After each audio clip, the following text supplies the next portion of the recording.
When 28-year-old Samantha Rodriguez walked through the doors of Lincoln High School wearing her favorite pair of bright purple sneakers with mismatched laces, she had no idea that her footwear would become the spark that ignited one of the most unforgettable confrontations in the school's history. What the bullies didn't know was that beneath her quiet demeanor and unconventional style lay years of disciplined training in one of the world's most effective martial arts. Before we jump back in, tell us where you're tuning in from.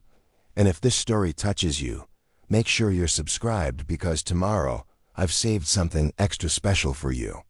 The morning fog still clung to the streets of Riverside, California, as Samantha parked her well-worn Honda Civic in the faculty lot of Lincoln High School. She adjusted her rearview mirror one last time, taking a deep breath as she looked at her reflection. Her dark hair was pulled back in a simple ponytail, and she wore a comfortable cardigan over dark jeans. On her feet were her signature purple sneakers, one laced with neon green shoelaces, the other with bright orange ones. It was a small rebellion against conformity that she'd maintained since college, a reminder to herself that being different wasn't something to apologize for. The school building loomed before her, a sprawling complex of red brick and glass that housed nearly 2,000 students. Lincoln High had a reputation for being tough. Located in a district where socio-economic challenges ran deep and discipline issues were common, Samantha had specifically requested this placement after completing her teaching credentials at UC Riverside. While her fellow graduates sought positions in prestigious suburban schools, she felt drawn to environments where she could make a real difference. Principal Margaret Foster, a stern woman in her 50s with steel gray hair and wire-rimmed glasses, met Samantha at the main entrance. "Ms. Rodriguez, welcome to Lincoln High. I trust you're ready for what lies ahead. This isn't your typical teaching environment." "I wouldn't want it any other way, Mrs. Foster," Samantha replied, adjusting the strap of her messenger bag. "I believe every student deserves a teacher who sees their potential, regardless of their circumstances." As they walked through the corridors, Samantha observed the typical morning chaos of a large high school. Students clustered around lockers, some rushing to beat the bell, others moving with the practiced nonchalance of those who'd already mentally checked out for the day. The walls were lined with motivational posters about college preparation and anti-bullying campaigns, though Samantha noticed several had been defaced or torn. "Your classroom is in the East Wing," Principal Foster explained as they navigated the maze of hallways.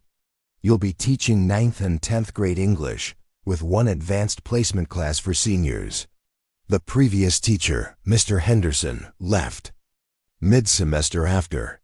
Well, let's just say he found the environment more challenging than expected. They passed a group of older students gathered near the gymnasium entrance. Samantha couldn't help but notice how their conversation seemed to pause as she walked by, their eyes following her movement with calculating interest. One of them, a tall boy with closely cropped blonde hair and an expensive-looking athletic jacket, seemed to be the center of attention among his peers. "That's Tyler Brennan," Principal Foster said quietly, noticing Samantha's glance. "Senior, star of the wrestling team, and unfortunately, one of our more problematic students when it comes to social dynamics. His family has significant influence in the district, which sometimes complicates disciplinary matters." Samantha nodded, filing away the information.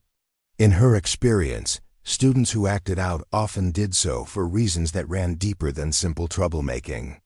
She'd learned to look beyond the surface behavior to understand the underlying causes. Her classroom was spacious, but clearly showed signs of hasty abandonment. Desks were arranged in traditional rows, and the walls were mostly bare, except for standard educational posters about grammar and literature. Samantha immediately began envisioning how she would transform the space into something more conducive to learning and engagement. "I'll leave you to get settled," Principal Foster said, checking her watch. "First period begins in 45 minutes. Your class rosters are on the desk, along with the curriculum materials. If you need anything, don't hesitate to ask. After the principal left, Samantha began the process of making the classroom her own. She rearranged the desks into small groups rather than rigid rows, believing that collaborative learning was more effective than passive listening.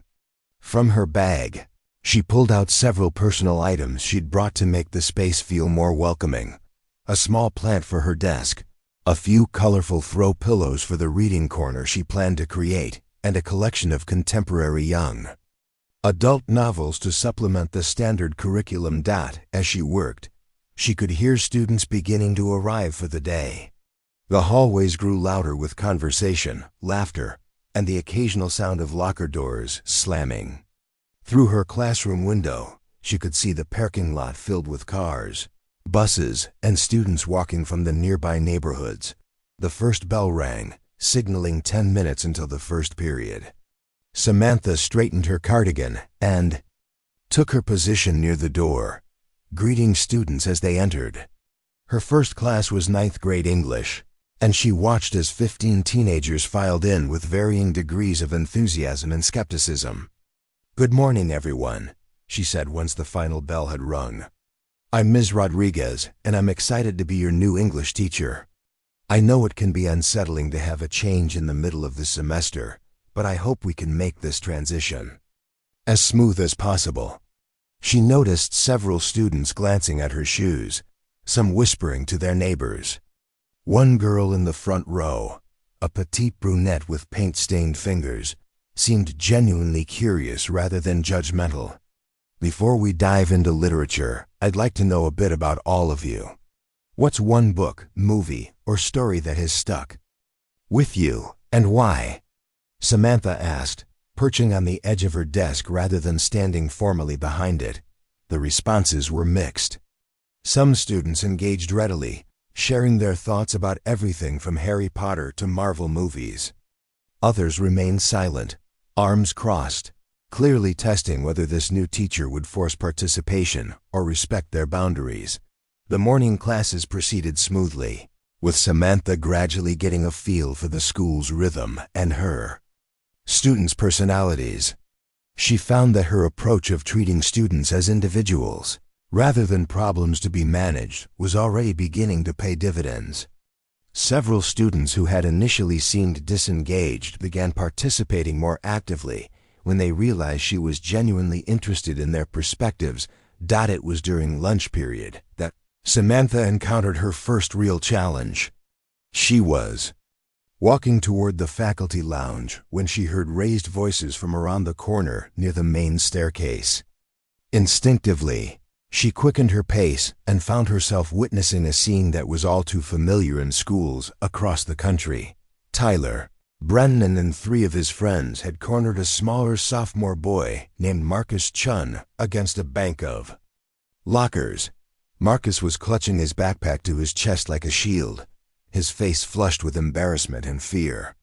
Other students had gathered to watch, some filming with their phones, others simply observing with the detached interest that came from seeing such scenes play out regularly. "Come on, Marcus," Tyler was saying, his voice carrying the false friendliness that often preceded cruelty. "We're just trying to help you understand how things work around here. You can't just walk around acting like you're better than everybody else." "I never said I was better than anyone," Marcus replied, his voice barely above a whisper. "I just want to go to class." "That's the problem right there," one of Tyler's friends chimed in. "Acting all innocent and superior. Maybe if you learned some respect, people would treat you better." Samantha had seen enough. She stepped forward, her voice carrying the authority that came from years of classroom management. "Gentlemen, I think it's time you found somewhere else to be. The hallway is for traveling between classes, not for social gatherings." Tyler turned toward her, and she could see the calculation in his eyes as he assessed this new variable in his usual equation. His gaze moved from her face down to her shoes, and she watched as a slow smile spread across his features. Well, he said, loud enough for the gathered crowd to hear. "Look what we have here. The new teacher thinks she can tell us what to do." He gestured toward her feet with exaggerated surprise. Nice shoes, Teach. Did you get those from a clown store, or are you just trying to make sure everyone notices how unique you are? His friends laughed on cue, and Samantha could see phones being raised to capture what they likely assumed would be an embarrassing moment for the new teacher. She remained calm, her expression neutral as she addressed Tyler directly. Mr. Brennan, I believe you have somewhere to be. As do you, Mr. Chun, she said, nodding toward Marcus. I'd hate for anyone to be late to their next class. Oh, she knows my name, Tyler said, playing to his audience. How special. Tell me, Ms. Rodriguez, do they make those shoes in adult sizes, or did you have to special order them from the kids section? The laughter from his friends grew louder, and Samantha could see more students gathering to witness what was shaping up to be a public confrontation. She recognized the moment for what it was, a test. Tyler was establishing his dominance, not just over Marcus, but over her as well, and doing so in the most public way possible. What Tyler and his friends didn't know was that Samantha had been in situations like this before, though not in a school setting. Every Tuesday and Thursday evening for the past 6 years, she had spent her time in a different kind of classroom. The mat room at Gracie Academy in Riverside, where she had slowly and methodically earned her purple belt in Brazilian Jiu Jitsu under the guidance of Professor Carlos Mendez. Her training had taught her more than just physical techniques. It had instilled in her a deep understanding of leverage, timing, and the importance of remaining calm under pressure.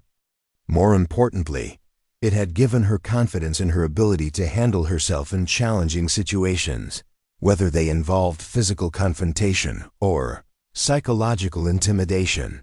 But this was neither the time nor the place for a physical demonstration. This was a moment that required a different kind of strength, the strength to maintain her professionalism while making it clear that she would not be intimidated. Mr. Brennan, she said, her voice remaining steady and controlled, I can see that you have strong opinions about fashion choices. Perhaps you'd like to discuss your thoughts on personal expression and conformity in our upcoming unit on identity in literature. I think you might find it quite relevant. The suggestion seemed to catch Tyler off guard. He had expected either anger or embarrassment, not an invitation to academic discourse. His friends looked to him for direction, unsure of how to respond to this unexpected turn.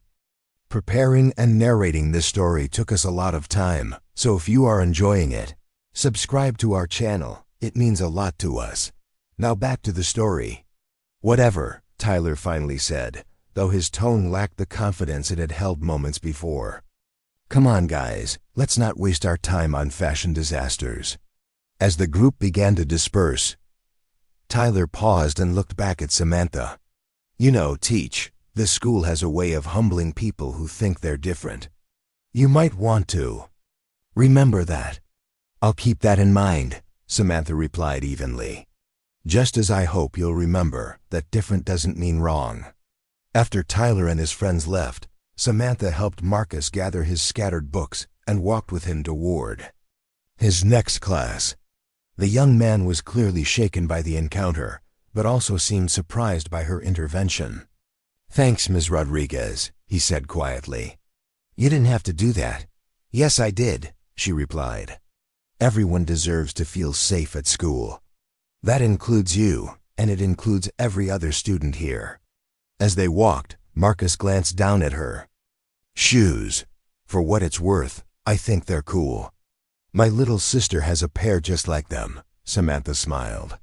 Your sister has excellent taste. The rest of the day passed without incident, but Samantha could feel the weight of curious gazes and whispered conversations following her through the hallways. Word of the confrontation with Tyler had spread quickly, as such things always did. In high school, she knew that her response to his challenge had been noted and discussed, and that there would likely be further tests to come. That evening, as she drove home to her small apartment near the university, Samantha reflected on her first day at Lincoln High. The challenges were real and significant, but so was the potential for positive impact. She thought about Marcus and the other students who seemed eager to learn, and about Tyler and his friends who used intimidation as a tool for maintaining their position in the school's social hierarchy. Her phone buzzed with a text from her. Training. Partner at the academy. How was the first day at the new school? Interesting, she typed back. Looks like I might need to dust off some of my old skills. Physical or mental? Both, probably. As she pulled into her parking space, Samantha looked down at her purple sneakers with their mismatched laces. Tomorrow, she decided, she would wear them again. Not as an act of defiance, but as a reminder to herself and her students that authenticity was worth defending, even when it made you a target.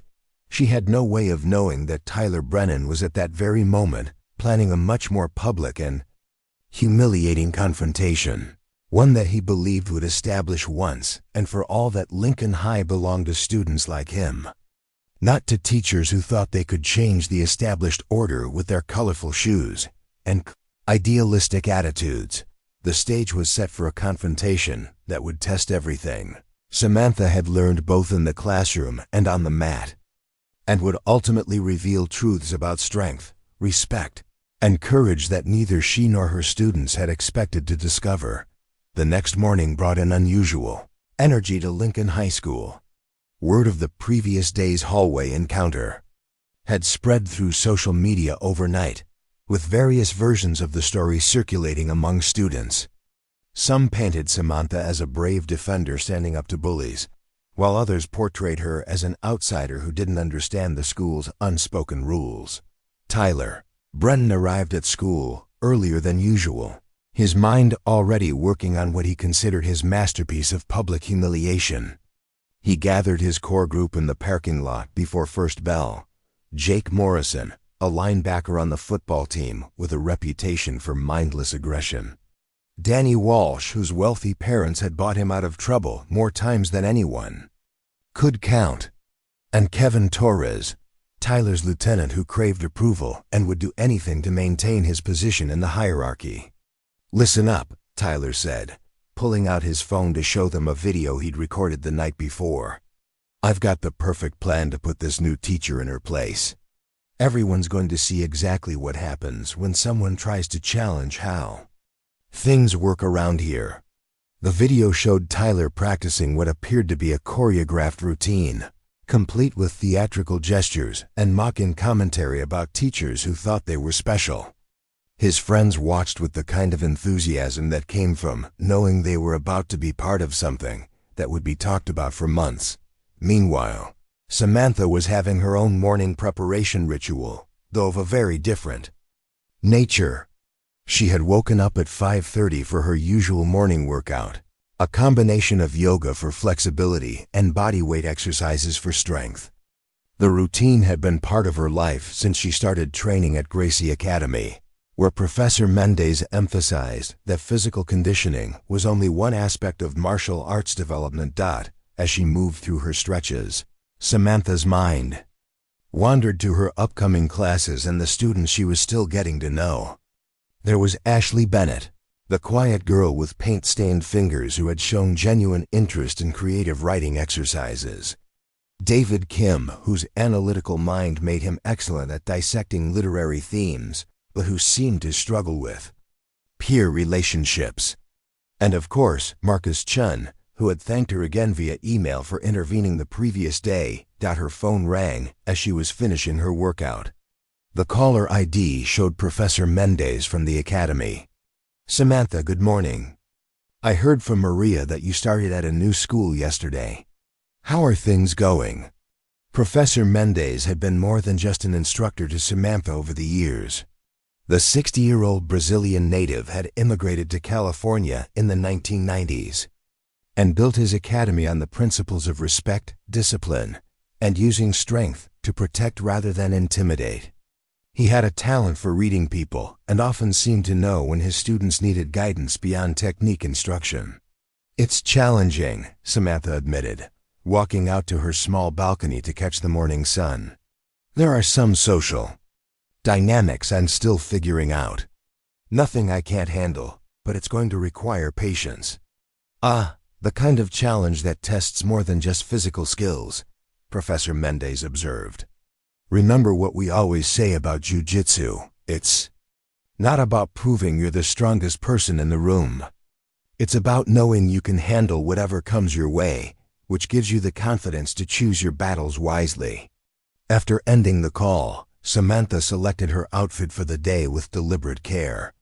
She chose dark slacks and a professional blazer, projecting an image of competence and authority. And on her feet, once again, were her purple sneakers with mismatched laces, not as a provocation, but as a quiet statement that she wouldn't be pressured into changing who she was. Morning classes proceeded smoothly, with Samantha continuing to build rapport with her students. During the second period, she noticed Tyler watching her through the classroom window as he walked past with a hall pass. There was something calculating in his expression that put her on alert, though she maintained her focus on the lesson about character development in short stories. It was during lunch period that Tyler put his plan into motion. He had chosen the main cafeteria as his stage, knowing that it would provide the largest possible audience during the peak social time of the school day. Nearly 400 students were present, along with several faculty members on lunch duty. Tyler positioned himself and his friends at a table near the center of the room, then sent Danny to ask Samantha if she would come over to help settle a disagreement about homework assignments. It was a transparent ruse, but one that seemed innocent enough that refusing would appear unprofessional. Samantha approached the table with her professional demeanor intact, though her training had taught her to be aware of her surroundings and potential exit routes.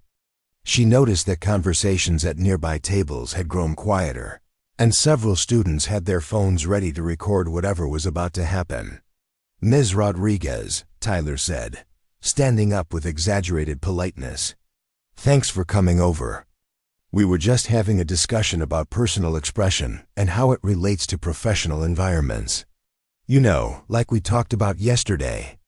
I'm happy to help clarify any academic concepts," Samantha replied, maintaining a neutral tone while recognizing that she was walking into a trap. "Great." Tyler's smile had the predatory quality of someone who believed they held all the cards. "So we were wondering, do you think there's a difference between expressing yourself and just not caring about how you look? Like, when someone wears completely inappropriate shoes to a professional job, is that self-expression or just poor judgment?" The cafeteria had grown noticeably quieter, with students at surrounding tables turning to watch the exchange. Several faculty members had also taken notice, though they seemed uncertain about whether to intervene in what appeared to be an academic discussion. Jake Morrison joined in with barely concealed glee. "Yeah, like if someone showed up to teach kids wearing sneakers that look like they belong in a kindergarten classroom, what message does that send? Or shoes that don't even match," Danny added, pulling out his phone to record.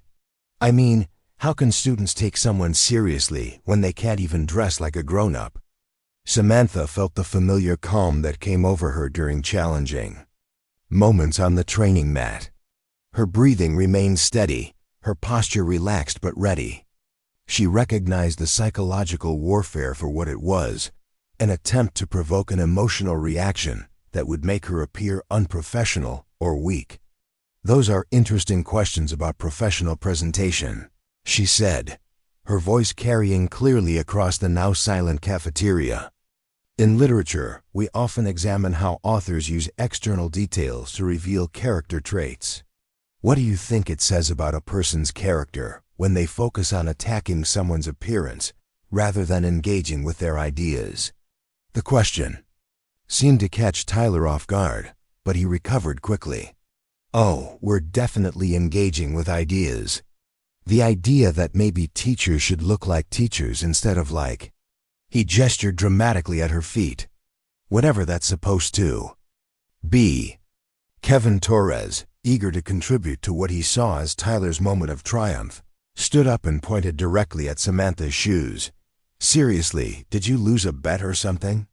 Those things are so ridiculous that even elementary school kids would laugh at them." The comment drew scattered laughter from some students, though Samantha noticed that many others seemed uncomfortable with the direction the conversation was taking. Marcus Chen, sitting at a nearby table, looked mortified on her behalf. Ashley Bennett had stopped eating and was watching with obvious concern. "You know what?" Tyler said, his voice rising to ensure everyone in the cafeteria could hear. "I think we should take a vote. How many people think our new teacher's shoes are completely inappropriate for someone who's supposed to be setting an example?"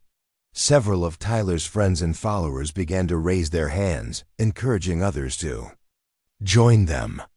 The moment had the feel of a mob scene, with peer pressure building for students to participate in the public humiliation of their teacher.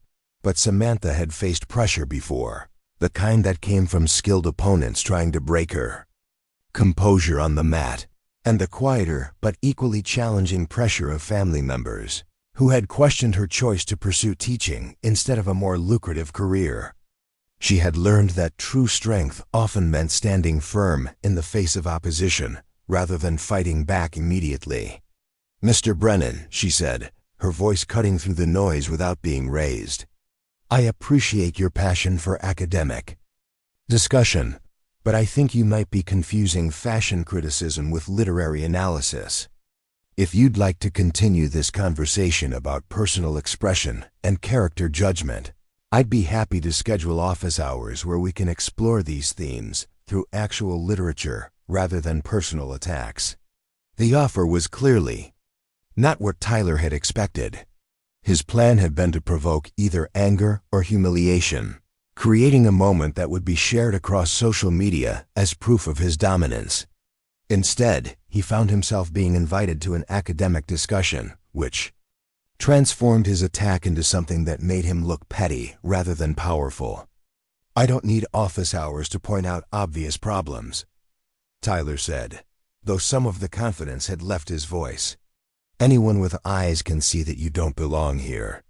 "Belonging is an interesting concept," Samantha replied, maintaining her calm demeanor.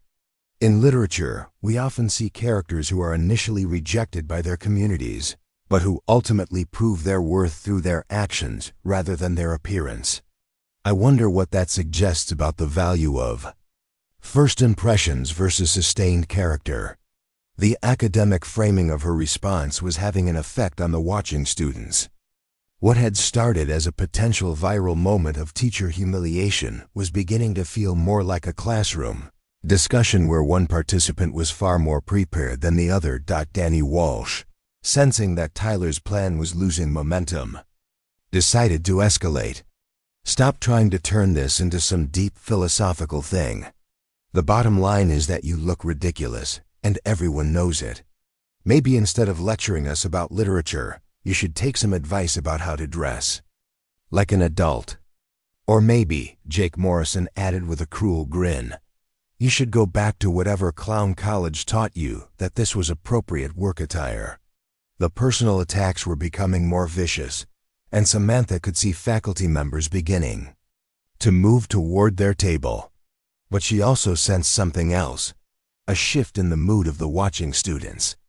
While Tyler's core group was doubling down on cruelty, many others seemed increasingly uncomfortable with the spectacle. Marcus Chen suddenly stood up at his table. "Leave her alone," he said, his voice shaking but audible. "She's the first teacher who's actually tried to help students instead of just going through the motions."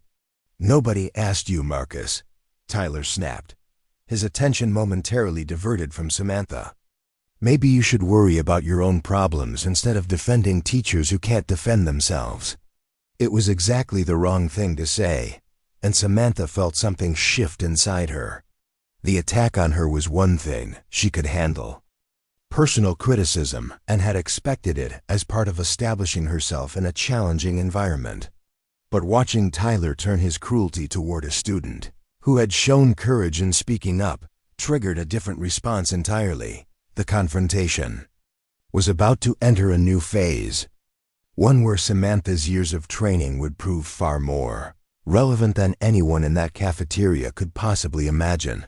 The moment Tyler turned his attention to Marcus, The entire dynamic in the cafeteria shifted. What had been a calculated attack on a teacher's authority became something far more personal and dangerous. Samantha watched as Tyler's mask of sophisticated bullying slipped away, revealing the raw aggression underneath. "You know what, Marcus?" Tyler said, taking a step toward the sophomore's table. "I'm getting really tired of your mouth. Maybe it's time someone taught you what happens when you stick your nose where it doesn't belong." Marcus had gone pale, but he remained standing. "I'm not afraid of you, Tyler."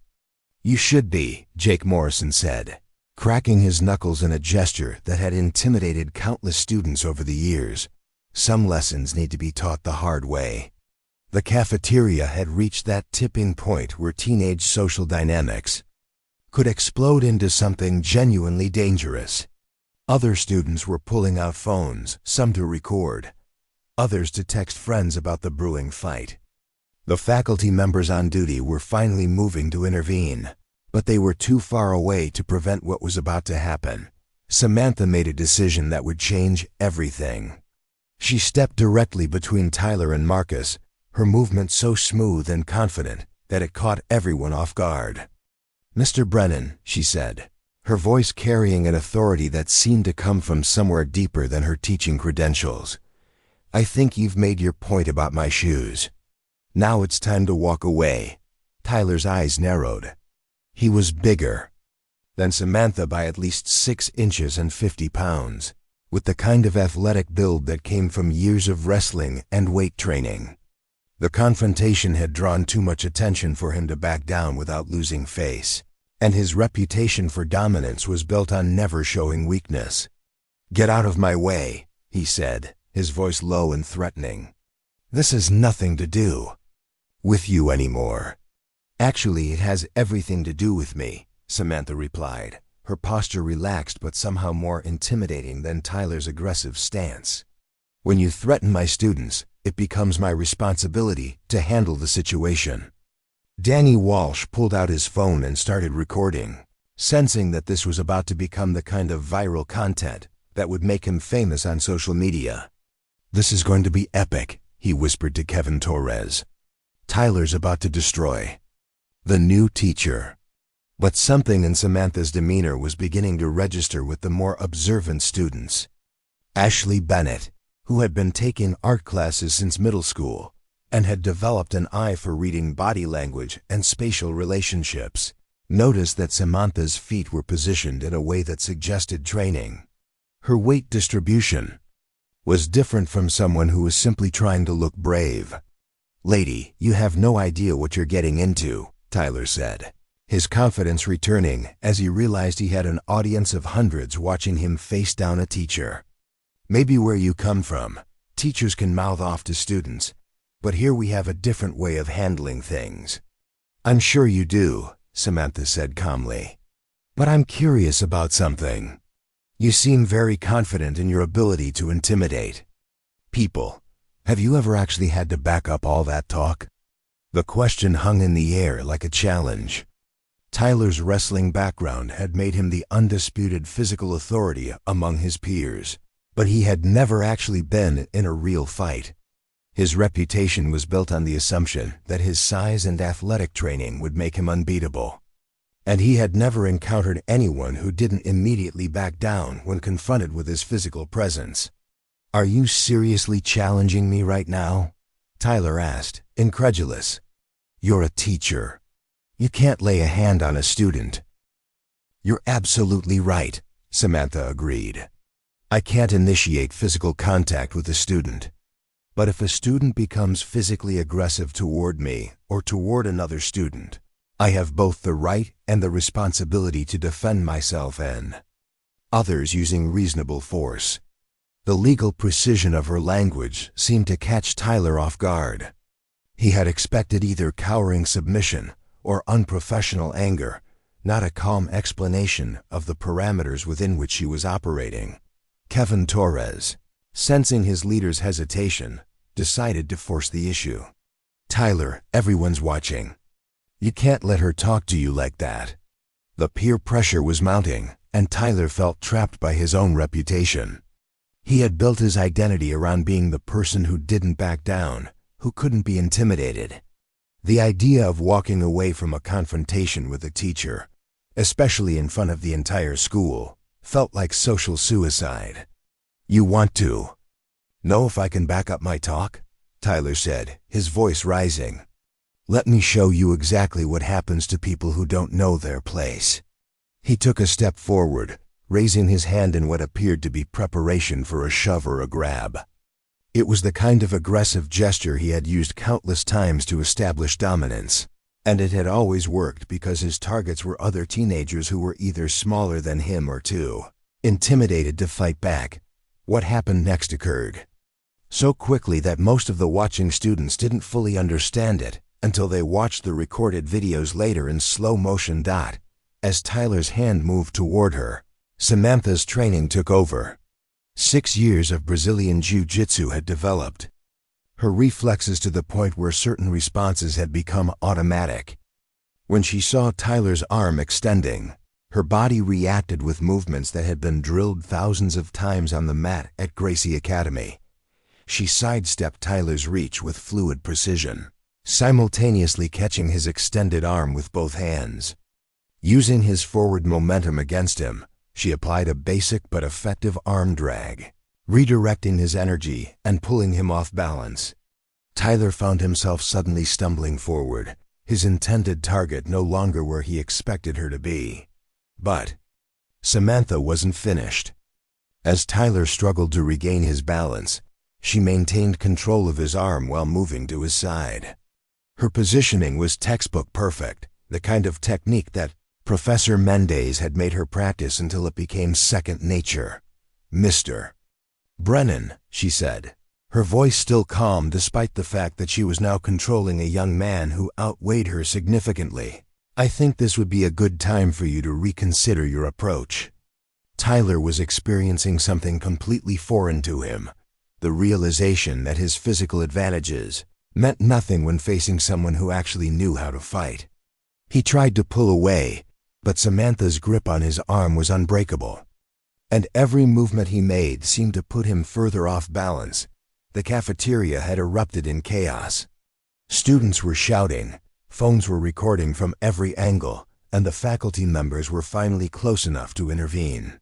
But the confrontation was far from over. Jake Morrison, seeing his friend being controlled by a teacher, decided to join the fray. "Let him go," he shouted, moving toward Samantha from her blind side. But Samantha had been training for scenarios involving multiple opponents. Professor Mendez had always emphasized that real-world confrontations rarely involved one-on-one situations, and her training had included techniques for managing multiple attackers. Without releasing Tyler, she pivoted to face Jake's approach. Her movement was economical and precise, using Tyler's body as a barrier between herself and Jake while maintaining her control position. When Jake reached for her, she was ready. Using a technique called a hip toss, Samantha redirected Jake's aggressive energy in a way that sent him sprawling across the cafeteria floor. The move looked effortless, as if Jake had simply tripped over his own feet, but the students who knew anything about martial arts recognized the skill involved. "Anybody else want to test their theories about appropriate behavior?" Samantha asked, still maintaining her hold on Tyler while scanning for additional threats. Danny Walsh had stopped recording, his mouth hanging open in shock. Kevin Torres had backed away from the confrontation entirely, suddenly discovering that loyalty had its limits when facing someone who could casually handle two of the school's most physically intimidating students. Principal Foster finally arrived on the scene, accompanied by 2 security guards and several other faculty members. The chaos in the cafeteria was unlike anything the school had seen in recent memory, with hundreds of students talking at once and dozens of phones capturing every angle of the unprecedented confrontation. "What exactly is happening here, Principal?" Foster demanded, her voice cutting through the noise.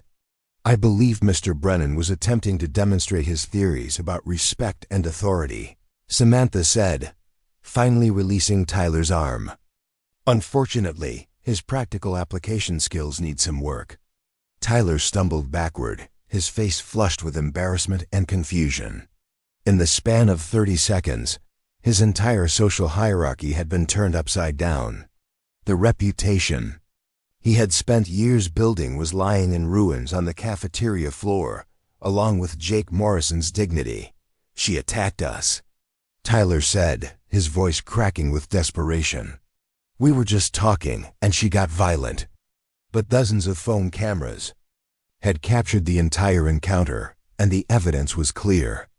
Tyler had been the aggressor, and Samantha had simply defended herself with a level of skill that left no doubt about who was really in control of the situation. The confrontation was over, but its consequences were just beginning to unfold. Within minutes of the cafeteria incident, Lincoln High School was buzzing with an energy unlike anything Principal Foster had experienced in her 23 years in education. The videos were already spreading across social media platforms, with students texting friends at other schools and uploading clips to TikTok and Instagram. The footage showed something extraordinary: a teacher who had just demonstrated combat skills that most people had only seen in movies. "Everyone return to your seats immediately," Principal Foster commanded, her voice carrying the authority of someone accustomed to managing crisis situations. "Security will escort anyone who refuses to comply with the office for disciplinary action." The cafeteria slowly returned to some semblance of order, though whispered conversations continued at every table. Students were re-watching the videos on their phones, pointing out details they had missed in real time. The consensus was universal. Nobody had ever seen anything like what had just happened. Tyler Brennan sat at his original table, his face a mixture of humiliation and disbelief. His carefully constructed image as the school's alpha had been shattered in front of hundreds of witnesses. Jake Morrison was nursing a bruised ego along with a sore back, having landed harder than he cared to admit when Samantha's hip toss sent him to the floor. "Ms. Rodriguez," Principal Foster said, her tone carefully neutral, "I need you to come to my office immediately. Mr. Brennan, Mr. Morrison, you as well. Everyone else involved in this incident will be called in shortly."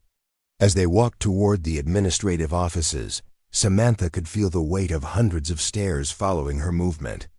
The hallways seemed to part naturally as students stepped aside, their expressions ranging from awe to curiosity to barely concealed excitement. She maintained her professional composure, but internally she was processing the reality that her carefully managed teaching career had just taken a dramatic and unpredictable turn.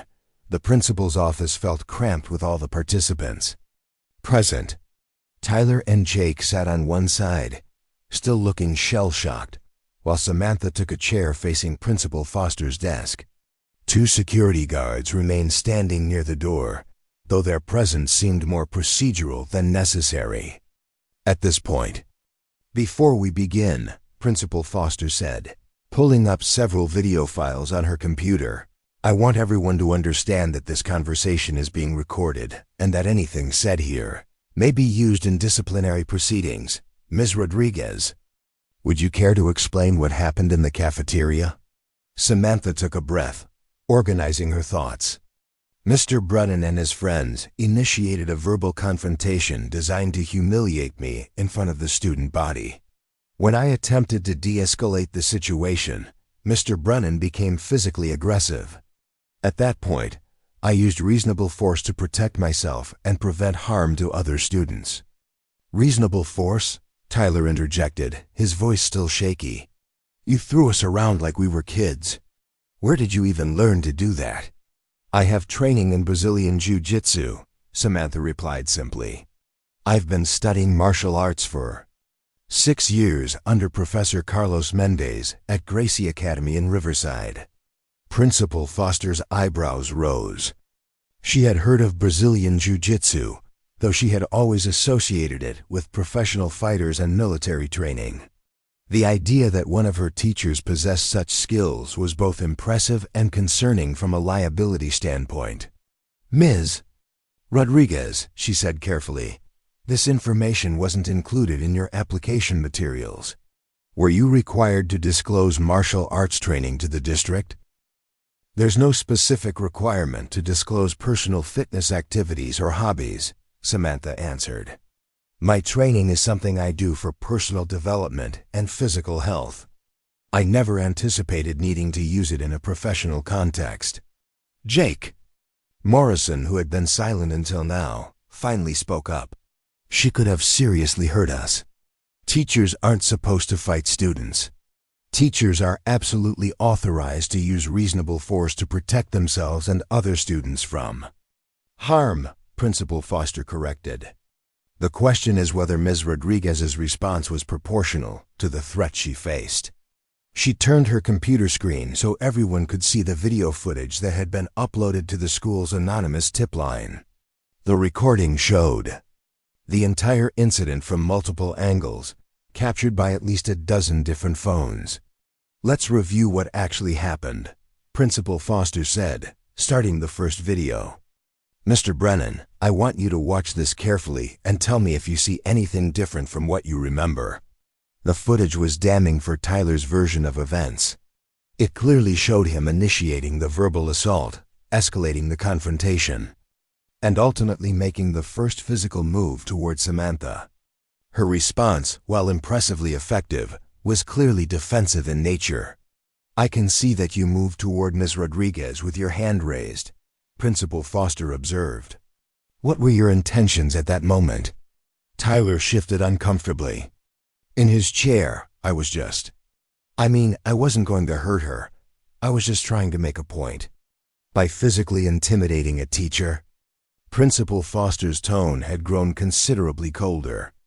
Mr. Brennan, you're 18 years old. In the eyes of the law, you're an adult who just committed assault against a school employee. Do you understand the potential consequences of your actions? The color drained from Tyler's face as the legal implications began to sink in. His wrestling scholarship to State University suddenly felt very far away. Meanwhile, word of the incident had reached beyond the school walls. Professor Mendez received a call from one of his students whose younger sister attended Lincoln High. The description of a teacher using arm drags and hip tosses to control aggressive students sounded very familiar. Maria, he said to his assistant. Instructor, I think our Samantha just had to put her training to use. Back in the principal's office, the investigation was revealing the extent of tyrant of intimidation. Other students, emboldened by what they had witnessed, were coming forward with their own stories of harassment and bullying. The anonymous tip line was flooded with reports that painted a picture of systematic intimidation that had gone unchecked. For months, Ms. Rodriguez, Principal Foster said, I want to be clear about something. While I don't condone violence in any form, the evidence shows that you acted in self-defense against a student who was threatening you and potentially other students. However, this incident raises questions about school safety protocols that we need to address. Marcus Chen appeared at the office door, having been summoned as a witness. His account corroborated everything the videos had shown, but he also provided context about Tyler's long history of targeting smaller students. He's been doing this stuff all year, Marcus said, his voice gaining strength as he spoke. Most of us just try to avoid him, but Ms. Rodriguez was the first teacher who actually stood up to him. The revelation that Tyler's behavior was part of an ongoing pattern shifted the conversation dramatically. What had initially seemed like an isolated incident was now being viewed as the culmination of a systemic problem that the school administration had failed to address. Mr. Brennan, Principal Foster said, her tone now completely professional and cold. You're suspended pending a full investigation. Mr. Morrison, the same applies to you. Given the seriousness of these allegations and the evidence we've reviewed, I'm also recommending that both of you be transferred to alternative educational programs. Tyler's mouth opened in shock. You can't do that. My parents will hear about this. We have lawyers. I'm sure they will, Principal Foster replied calmly. And they're welcome to review the evidence along with everyone else. In the meantime, security will escort you from the premises." As Tyler and Jake were led away, the office fell quiet except for the sound of Principal Foster typing notes into her computer. Samantha sat in her chair, processing the rapid turn of events and wondering what this meant for her future at Lincoln High. "Ms. Rodriguez," Principal Foster said finally, "I want you to know that the district will be conducting a full review of this incident. However, based on the evidence available, it appears you acted appropriately under extremely challenging circumstances. More importantly, your actions may have prevented a much more serious situation from developing." The principal paused, seeming to choose her words carefully. "That said, I need to ask, do you believe your martial arts background makes you better equipped to handle situations like this? Or does it create additional risks we need to consider?" It was a question that Samantha had been expecting, and one she had thought about extensively during her years of training. Brazilian Jiu Jitsu teaches control and de-escalation as much as it teaches physical techniques, she said. "The goal is never to harm someone, but to neutralize threats with minimal force. I believe my training actually made the situation safer for everyone involved." Principal Foster nodded slowly. "I'm inclined to agree with you. The alternative, letting an aggressive student continue escalating, could have resulted in serious injuries to multiple people." As Samantha finally left the office and returned to her classroom, she found something unexpected waiting for her. On her desk was a hand-drawn card from Ashley Bennett, featuring a colorful illustration of purple sneakers and a message that read, "Thank you for showing us that being different is something to be proud of." The incident was far from over. There would be interviews with district officials, meetings with lawyers, and extensive media coverage as the videos continued to spread online.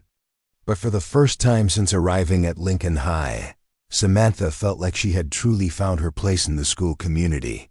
Her purple sneakers with mismatched laces had indeed made a statement, just not the one anyone had expected. The news broke nationally 3 days after the cafeteria incident.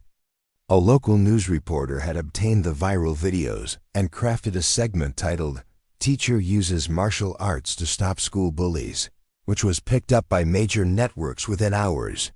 By Thursday morning, Samantha's purple sneakers were being discussed on morning talk shows across the country. "This is insane," Samantha muttered, watching her own image on the Today Show while eating breakfast in her apartment. The segment featured commentary from education experts, martial arts instructors, and child psychologists, all debating whether her actions represented a positive or concerning development in school. Safety protocols. Her phone had been ringing constantly since Tuesday evening. Reporters wanted interviews, martial arts magazines wanted to feature her story, and she had received over 300 friend requests on social media from people she had never met.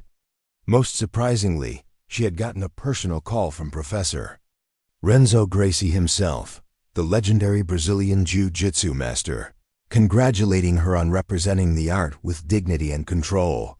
But it was the call from her mother that proved most challenging. "Mia, your father and I saw you on the news," Elena Rodriguez said, her voice carrying the mixture of pride and concern that only a mother could achieve. "We're proud that you stood up for yourself, but we're worried about what this means for your career." Samantha's parents had always been supportive but cautious. They had immigrated from Mexico when Samantha was 5 years old, working multiple jobs to provide their daughter with opportunities they had never had. The idea of their daughter becoming the center of a national controversy was both thrilling and terrifying. "I'm worried too, Mom," Samantha admitted. "But I couldn't let Tyler hurt Marcus or any other student. Someone had to draw a line." Meanwhile, at Lincoln High School, the atmosphere had transformed completely.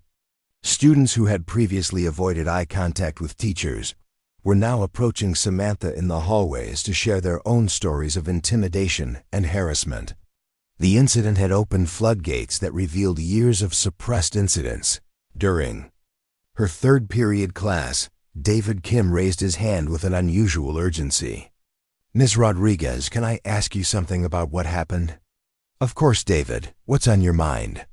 How did you stay so calm when Tyler was threatening you? I mean, he's huge, and he had his friends with him. Weren't you scared? It was a question that several students had asked in various forms, and Samantha realized it presented an important teaching moment. There's no specific requirement to disclose personal fitness activities or hobbies, Samantha answered. My training is something I do for personal development and physical health. I never anticipated needing to use it in a professional context. Jake. Morrison, who had been silent until now, finally spoke up. She could have seriously hurt us. Teachers aren't supposed to fight students. Teachers are absolutely authorized to use reasonable force to protect themselves and other students from harm, Principal Foster corrected. The question is whether Ms. Rodriguez's response was proportional to the threat she faced. She turned her computer screen so everyone could see the video footage that had been uploaded to the school's anonymous tip line.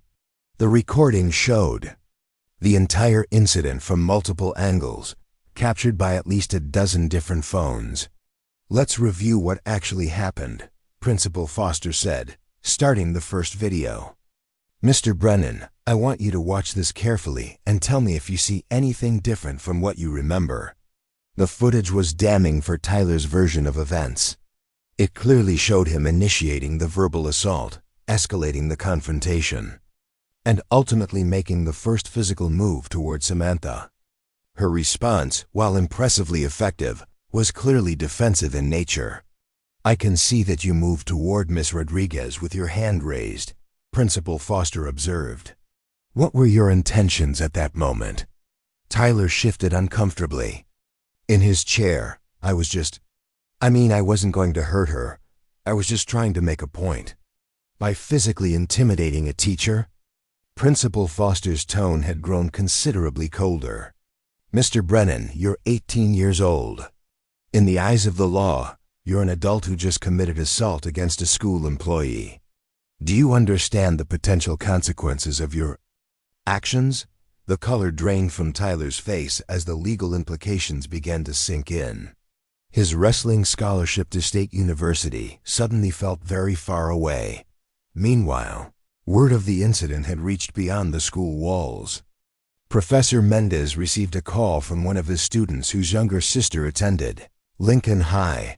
The description of a teacher using arm drags and hip tosses to control aggressive students sounded very familiar.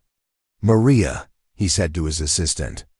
Instructor, I think our Samantha just had to put her training to use. Back in the principal's office, the investigation was revealing the extent of pattern of intimidation. Other students, emboldened by what they had witnessed, were coming forward with their own stories of harassment and bullying. The anonymous tip line was flooded with reports that painted a picture of systematic intimidation that had gone unchecked for months. Ms. Rodriguez, Principal Foster said, I want to be clear about something. While I don't condone violence in any form, the evidence shows that you acted in self-defense against a student who was threatening you and potentially other students. However, this incident raises questions about school safety protocols that we need to address. Marcus Chun appeared at the office door, having been summoned as a witness. His account corroborated everything the videos had shown, but he also provided context about Tyler's long history of targeting smaller students. He's been doing this stuff all year, Marcus said, his voice gaining strength as he spoke. Most of us just try to avoid him, but Ms. Rodriguez was the first teacher who actually stood up to him. The revelation that Tyler's behavior was part of an ongoing pattern shifted the conversation dramatically. What had initially seemed like an isolated incident was now being viewed as the culmination of a systemic problem that the school administration had failed to address. Mr. Brennan, Principal Foster said, her tone now completely professional and cold. You're suspended pending a full investigation. Mr. Morrison, the same applies to you. Given the seriousness of these allegations and the evidence we've reviewed, I'm also recommending that both of you be transferred to alternative educational programs. Tyler's mouth opened in shock. You can't do that. My parents will hear about this. We have lawyers. I'm sure they will, Principal Foster replied calmly. And they're welcome to review the evidence, along with everyone else. In the meantime, security will escort you from the premises. As Tyler and Jake were led away, the office fell quiet except for the sound of Principal Foster typing notes into her computer. Samantha sat in her chair, processing the rapid turn of events and wondering what this meant for her future at Lincoln High. Ms. Rodriguez, Principal Foster said finally, I want you to know that the district will be conducting a full review of this incident.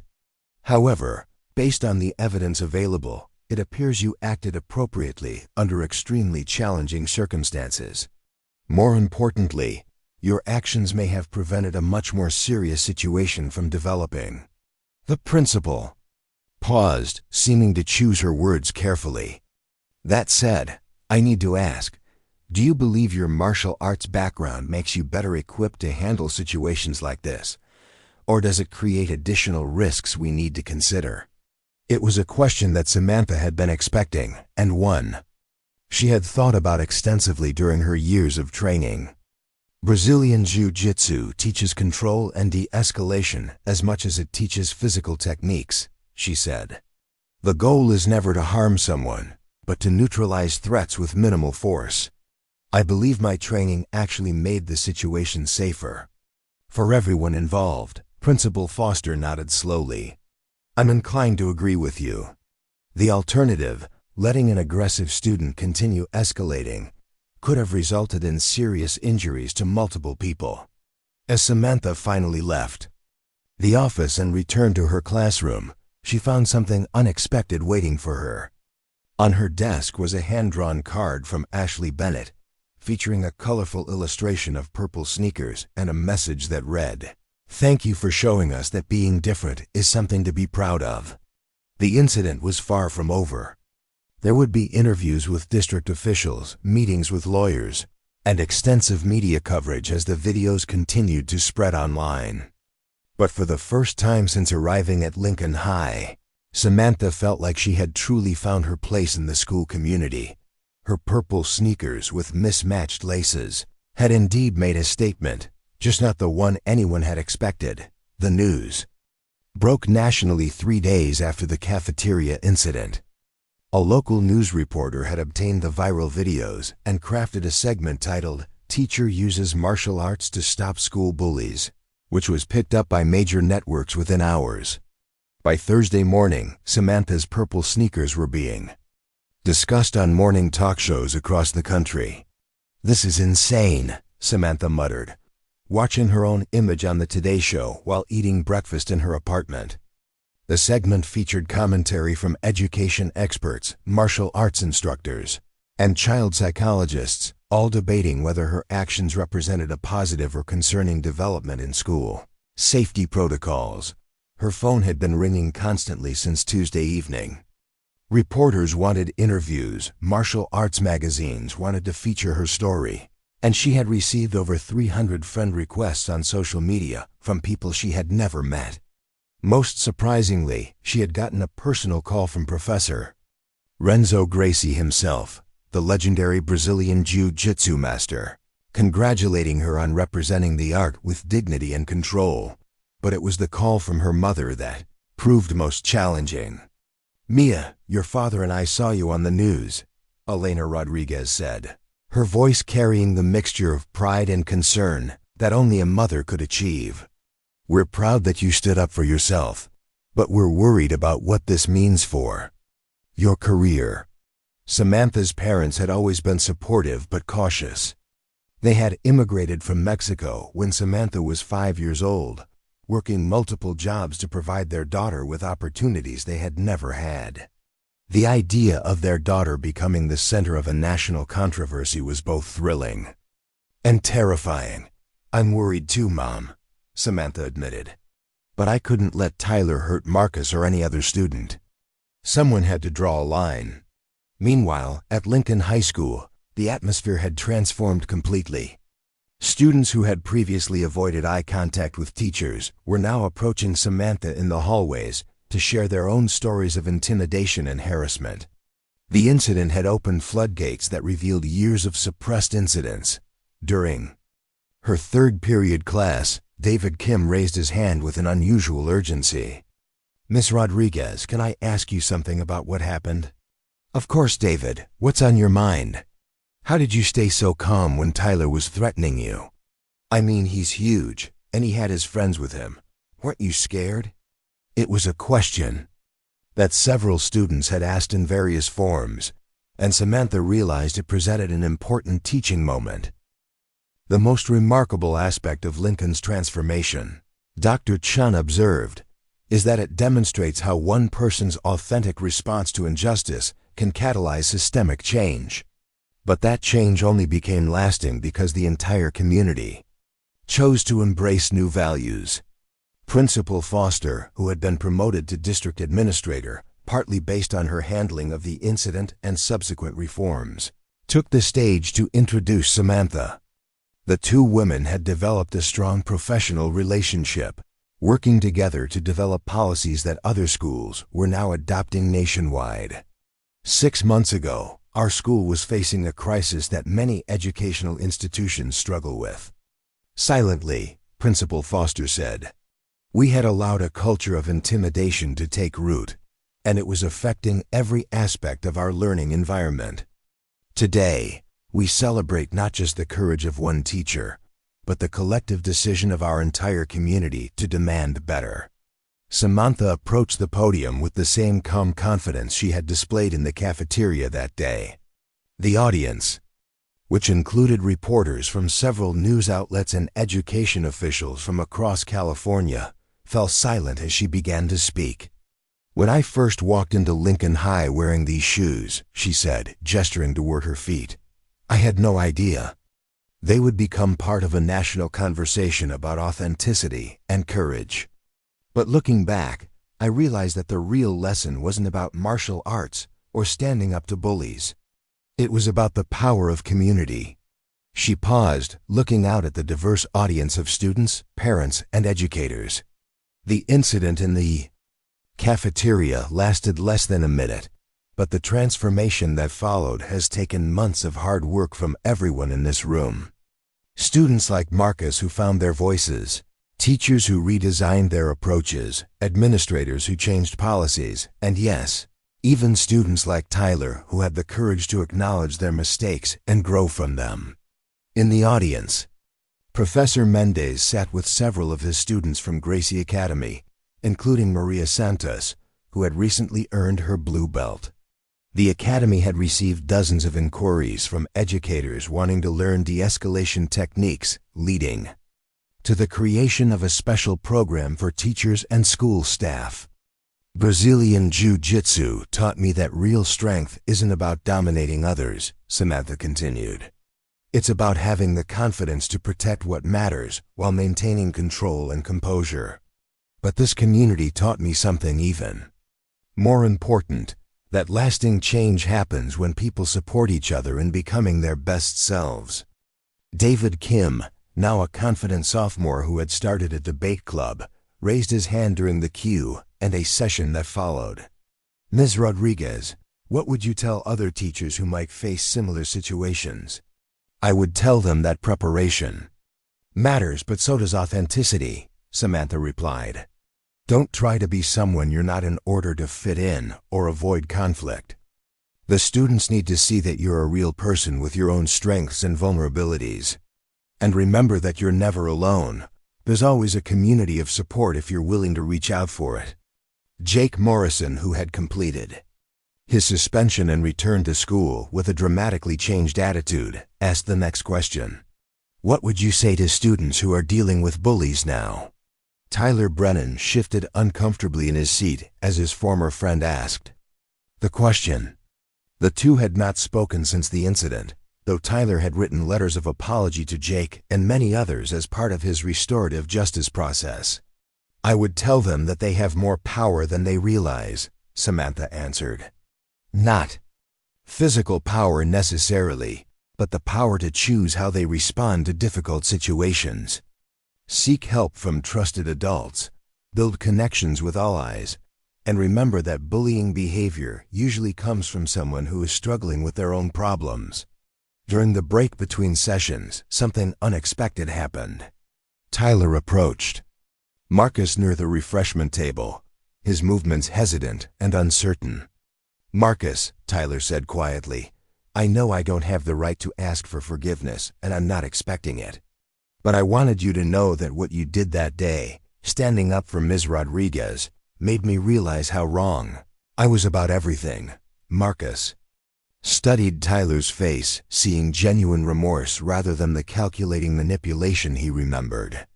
"It wasn't easy to speak up," Marcus replied, "but somebody had to break the cycle." "I get that now," Tyler said. "I'm not the same person I was 6 months ago. The therapy, the community service, having to face what I did to people. It changed me. I just wanted you to know that I respect what you did, and I'm sorry for all of it." The conversation was brief, but it represented a healing that extended far beyond the two individuals involved. Other students who witnessed the exchange began their own difficult conversations about forgiveness, accountability, and second chances. As the assembly concluded, Samantha found herself surrounded by educators from other districts who wanted to learn about implementing similar programs. The requests had been so numerous that she had decided to take a sabbatical from teaching to work full-time with the district on developing training curricula. Dr. Morrison approached her with news that would complete the transformation of Samantha's career. "Ms. Rodriguez, I've just received word that the State Education Department wants to fund a comprehensive study of the Lincoln model. They're prepared to offer you a position as lead researcher and trainer with the goal of implementing these approaches statewide." It was an opportunity that would have seemed impossible 6 months earlier, when Samantha was simply a new teacher trying to make a difference in a challenging school environment. That evening, Samantha returned to Gracie Academy for her regular training session. As she changed into her go and tied her purple belt around her waist, she reflected on the journey that had brought her to this moment. Professor Mendez approached her as she was warming up. "So, student, you've become quite famous. How does it feel to be a national symbol of educator empowerment?" Samantha laughed, executing a perfect hip escape during their positional sparring. "Honestly, Professor, it still feels surreal. But I think the most important thing is that it's working. Schools across the country are changing their approaches to conflict resolution and student empowerment. And you're still wearing the purple shoes," he observed with a smile. "Always," Samantha replied. "They remind me that being different isn't something to apologize for. Sometimes, being different is exactly what the world needs." As she drove home that night, Samantha passed Lincoln High School, its windows glowing with the evening activities that had become part of the school's new culture. Student study groups, art workshops, and peer counseling sessions were just some of the programs that had emerged from the community's commitment to transformation. Her phone buzzed with a text from Ashley Bennett. "Ms. Rodriguez, just wanted you to know that your speech today inspired me to apply for art school. Thank you for showing us that courage comes in all colors, even purple sneakers with mismatched laces." The message perfectly captured what Samantha had learned over the past 6 months, that authenticity, when combined with preparation and community support, could create changes that extended far beyond any single moment of conflict. Her purple sneakers had indeed made a statement, but it was a statement that belonged to everyone who had chosen courage over conformity, growth over stagnation, and hope over fear.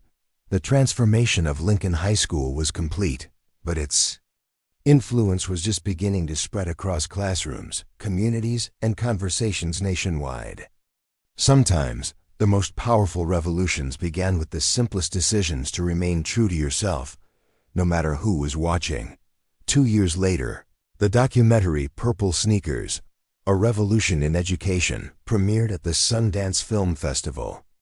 drawing standing ovations and sparking conversations about authentic leadership in educational settings.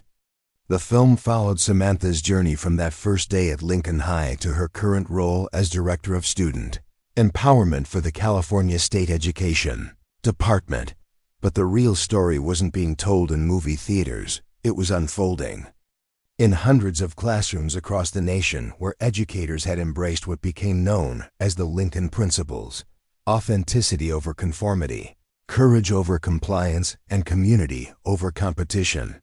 Samantha sat in her Sacramento office, reviewing implementation reports from schools that had adopted her conflict resolution protocols. The walls were decorated with thank you letters from students, photos from training seminars, and prominently displayed a framed picture of her original purple sneakers, now retired but not forgotten. A knock on her door interrupted her concentration. "Come in," she called, expecting her assistant with the afternoon schedule. Instead, Marcus Chen walked in, now a college freshman at UC Berkeley, studying social psychology with a focus on educational reform. He had grown tall and confident, bearing little resemblance to the frightened sophomore who had once cowered against school lockers. "Marcus!" Samantha exclaimed, standing to embrace her former student. "What brings you to Sacramento?" "I'm presenting my research at the State Education Conference next week," Marcus said, his voice carrying the assurance of someone who had found his calling. "I wanted you to be the first to know I've been accepted to the graduate program at Stanford to continue studying the psychological impacts of empowerment-based education." Marcus's transformation had become a case study in resilience. After the incident at Lincoln High, he had channeled his experience into academic research, conducting studies on peer dynamics and bystander intervention that were now being cited in educational journals nationwide. "I have something else to tell you," Marcus continued, pulling out his phone to show Samantha a video call interface. "There's someone who wants to speak with you." The screen connected, revealing Tyler Brennan in what appeared to be a classroom setting. Now 21, Tyler looked remarkably different from the aggressive teenager who had once terrorized Lincoln High. His face had lost its harsh edges, replaced by the thoughtful expression of someone who had done serious work on personal growth. "Ms. Rodriguez," Tyler said, his voice carrying genuine warmth, "I hope it's okay that Marcus arranged this. I wanted you to know that I just graduated from the community college counseling program, and I've been accepted to transfer to Cal State Northridge to finish my degree in conflict resolution." The irony wasn't lost on any of them.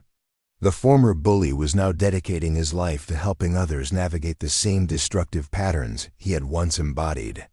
"Tyler, that's incredible news," Samantha said, meaning every word. "What inspired you to choose that field? Honestly?" "The restorative justice process after our ... incident," Tyler replied, using the term the Lincoln community had adopted for that transformative day. "Having to face the people I'd hurt and understand the real impact of my actions that opened my eyes to how much pain I was carrying and how I was passing it on to others." Tyler had become an advocate for restorative justice practices in schools, speaking at conferences about his transformation and the power of accountability coupled with support. His story had inspired other young people who were struggling with similar issues. "I'm actually calling because I wanted to ask if you'd be willing to be a reference for me," Tyler continued. "I'm applying for an internship with the county's youth intervention program, and I think your perspective on my journey would be valuable." "I'd be honored to provide that reference," Samantha replied. "Your commitment to growth and service is exactly what that program needs." After the call ended, Marcus settled into the chair across from Samantha's desk. "You know, Miss Rodriguez, I've been thinking a lot about legacy lately.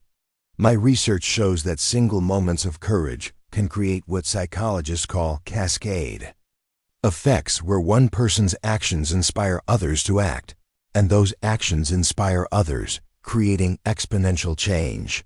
It was a concept Samantha had observed firsthand. The techniques she had developed at Lincoln High were now being used in over 300 schools across 12 states. Teacher preparation programs had incorporated her conflict de-escalation modules into their curricula. Most importantly, thousands of students had learned that they possessed the power to create positive change in their own communities. Speaking of cascade effects, Marcus said, "Have you seen what Ashley's been up to?" He pulled up Ashley Bennett's Instagram account. On his phone, now a senior at the Rhode Island School of Design, Ashley had become a prominent voice in art therapy and social justice. Her latest project was a traveling exhibition called Authentic Voices, featuring portraits of young people who had overcome adversity through self-expression and community support. One of the centerpiece paintings showed a pair of purple sneakers with mismatched laces, surrounded by a kaleidoscope of colors representing different forms of courage and authenticity. The caption read, "Sometimes the smallest acts of defiance against conformity can spark the largest movements toward justice." She's planning to bring the exhibition to Sacramento next spring, Marcus informed Samantha. The California Arts Council wants to feature it as part of a statewide initiative on creative expression in schools. As Marcus prepared to leave, he paused at the door. "Ms. Rodriguez, I have one more thing to show you." He pulled out a worn paperback copy of To Kill a Mockingbird, the book they had been studying when Samantha first arrived at Lincoln High. "You gave me this when I was struggling with the unit on moral courage," Marcus said. "You wrote something in it that I've carried with me ever since." He opened to the front cover, where Samantha's handwriting was still visible. "Marcus, courage isn't the absence of fear. It's choosing to do what's right, even when you're afraid. You have more strength than you know." "Ms. Rodriguez, that note changed my life," Marcus said quietly. "It made me realize that I didn't have to be fearless to be brave. I just had to be willing to act despite my fear." After Marcus left, Samantha spent the rest of the afternoon reviewing proposals for new pilot programs. One particularly exciting initiative involved training students as peer mediators, teaching them conflict resolution skills that would serve them throughout their lives. Another focused on helping educators integrate social-emotional learning with academic content, creating classroom environments where students felt safe to be authentic while pursuing excellence. As evening approached, Samantha gathered her materials to head home. Her current footwear was professional pump suitable for state government meetings, but in her office closet hung a new pair of purple sneakers with mismatched laces, a gift from the Lincoln High Alumni Association on the 2-year anniversary of the incident. Her phone buzzed with a text from Professor Mendez. "Saw the documentary review in the Times. The journalist called you a quiet revolutionary who changed education by simply being herself. Proud of you, student. Same time Thursday for training. Wouldn't miss it," Samantha texted back. Despite her demanding schedule, she still maintained her training at Gracie Academy. The physical practice kept her grounded, but more importantly, it reminded her of the principles that had guided her through that transformative day at Lincoln High. Stay calm under pressure. Use minimal force to achieve maximum effect.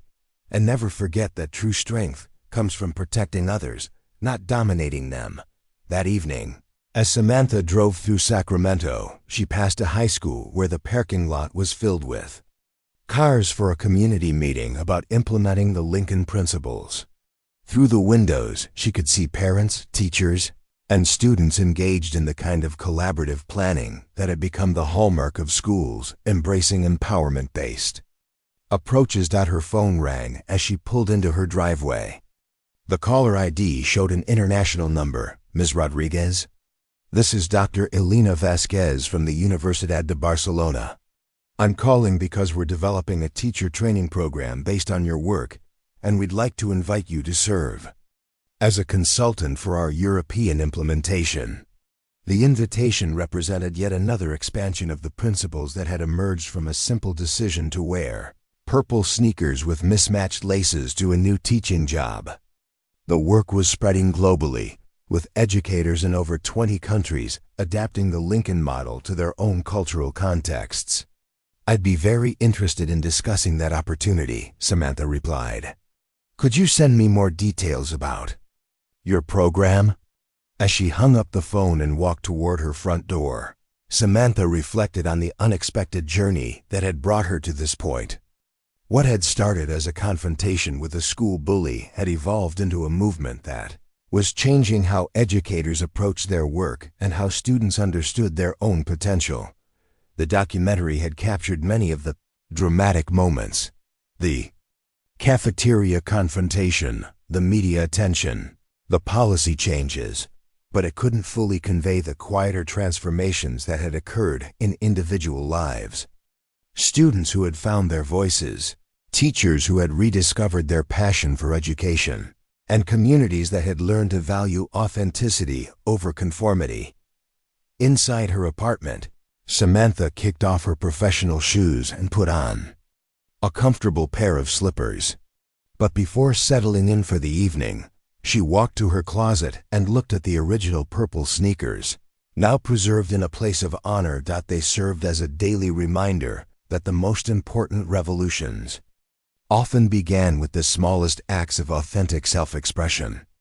A teacher who refused to change her unconventional footwear.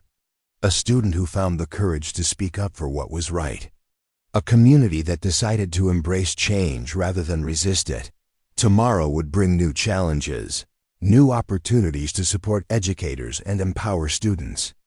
There would be more meetings, more training sessions, more chances to spread the message that authenticity and courage could coexist beautifully in educational settings.